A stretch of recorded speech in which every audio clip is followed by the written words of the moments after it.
देश की सबसे बड़ी मेडिकल प्रवेश परीक्षा नीट 2026 एक बार फिर से विवादों में घिरती हुई नजर आ रही है। राजस्थान एसओजी की जांच में ऐसे शुरुआती संकेत मिले हैं जिन्होंने पेपर लीक की आशंकाओं को और ज्यादा गहरा कर दिया है। जांच एजेंसी का दावा है कि परीक्षा से पहले ही चुनिंदा सवालों का एक कथित लीक क्वेश्चन बैंक तैयार कर कई राज्यों तक पहुंचाया गया। अब इस पूरे मामले में सीकर से लेकर देहरादून तक फैले नेटवर्क, करोड़ों के लेन देन और राजनीतिक आरोप प्रत्यारोप ने नया बवाल खड़ा कर दिया है। नमस्कार, मैं आपके साथ अंशिका गुप्ता।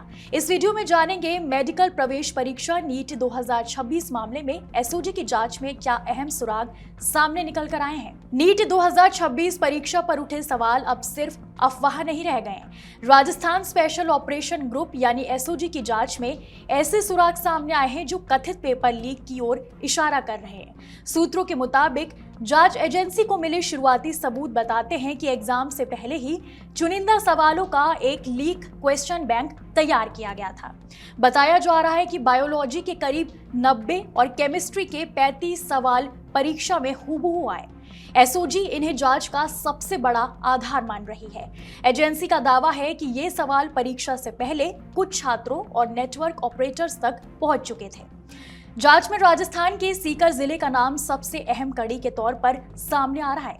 पीपराली रोड स्थित एक कंसल्टेंसी सेंटर पर शक जताया जा रहा है कि यहीं से कथित तौर पर प्रश्नों को पीडीएफ और प्रिंट कॉपियां अलग अलग जिलों और राज्यों तक भेजी गई। सूत्रों के अनुसार नेटवर्क का फैलाव सीकर, झुंझुनू, चूरू, नागौर और देहरादून तक मिला है। एसओजी अब तक 15 से ज्यादा संदिग्धों को हिरासत में लेकर पूछताछ कर चुकी है। सोमवार को जयपुर से मनीष नाम के एक व्यक्ति को पकड़ा गया, जिससे जांच एजेंसियां इस पूरे नेटवर्क का मास्टरमाइंड मान रही हैं। जांच एजेंसी को छात्रों और संदिग्धों के बीच चैट, कॉल रिकॉर्ड और डिजिटल दस्तावेज भी मिले हैं। पूछताछ में कुछ छात्रों ने कथित तौर पर पैसे देकर सवाल हासिल करने की बात स्वीकार की है। जब एसओजी ने इस पूरे मामले की मनी ट्रेल खंगाली और ये पता लगाने की कोशिश कर रही है कि आखिर पेपर केरल से लेकर राजस्थान और दूसरे राज्यों तक कैसे पहुंचा।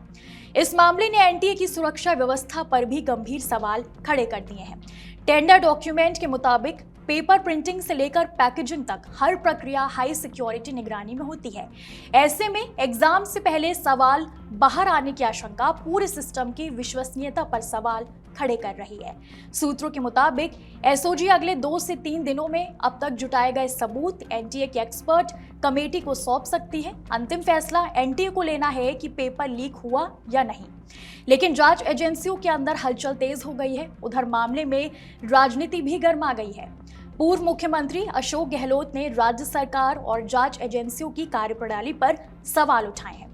गहलोत ने आरोप लगाया कि पहले भी ओएमआर शीट गड़बड़ी के मामलों को दबाया गया और अब नीट मामले में भी वैसा ही किया जा रहा है। गहलोत ने कहा कि अगर लोगों ने गलत किया है तो उनके खिलाफ एफआईआर दर्ज कर कार्रवाई होनी चाहिए। उन्होंने आरोप लगाया कि सरकार मामले को छिपाने की कोशिश कर रही है। साथ ही उन्होंने ये भी कहा कि कांग्रेस सरकार के दौरान अगर पेपर लीक की घटनाएं सामने आई तो परीक्षाएं रद्द कर तुरंत कार्रवाई की गई थी। अब सबसे बड़ा सवाल यही है, क्या देश की सबसे अहम मेडिकल प्रवेश परीक्षा का पेपर सच में लीक हुआ? अगर हुआ तो इसके लिए जिम्मेदार कौन है और क्या लाखों छात्रों के भविष्य से फिर खिलवाड़ हुआ है? फिलहाल पूरे मामले पर देश भर के छात्रों और अभिभावकों की नजर टिकी है। अब सबकी निगाहें एनटीए और जांच एजेंसियों की अगली कार्रवाई पर है। आपके राज्य की खबरें, आपके शहर की खबरें सबसे पहले जानने के लिए देखते रहें अमर उजाला।